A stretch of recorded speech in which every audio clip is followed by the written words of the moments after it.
the fact that we, and I must say, and our allies, allowed ourselves to go from a position of overwhelming superiority to one of contested superiority will rank historically as one of the great examples of human folly and blindness. I've said, and I believe, that on the day of judgment, Neville Chamberlain will rise and condemn the weakness and the stupidity of this generation. That he had less warning and responded more wisely to the threats of his time than we have done, say, since 2014, when President Putin removed all ambiguity about his approach to international affairs, or for that matter, since Xi Jinping rose to power and made crystal clear what China's ambitions were.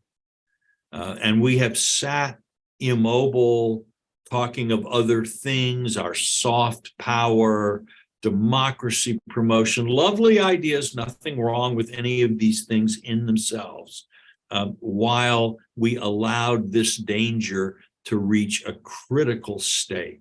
It was madness, it was folly, and we are now reaping the bitter rewards of a massive failure of duty. Do you think there's been almost a sort of a spiritual element to that, that we've become, so hypercritical in many ways? We don't understand the difference between human flourishing under freedom and the rules of freedom and the arc of autocracy, as a former Prime Minister has called what's emerging.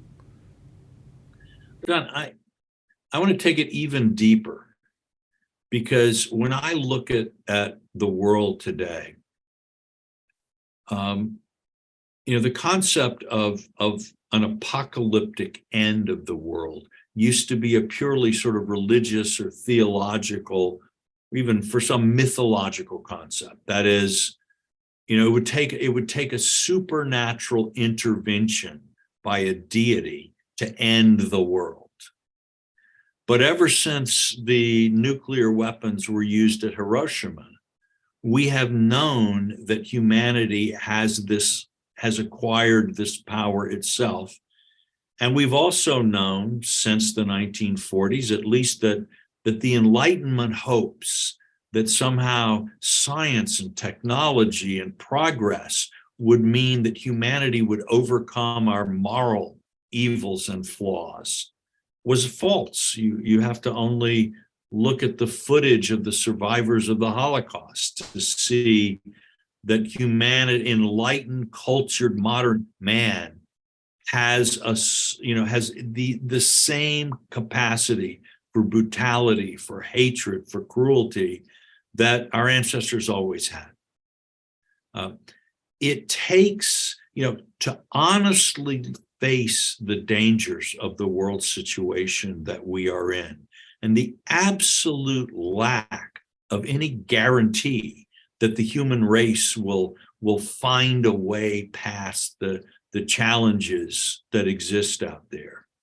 Whether you're an environmentalist and you think in terms of catastrophic climate change, or people in Silicon Valley who worry, artificial intelligence will make us all slaves to machines, or nuclear war, genetic plagues, whatever.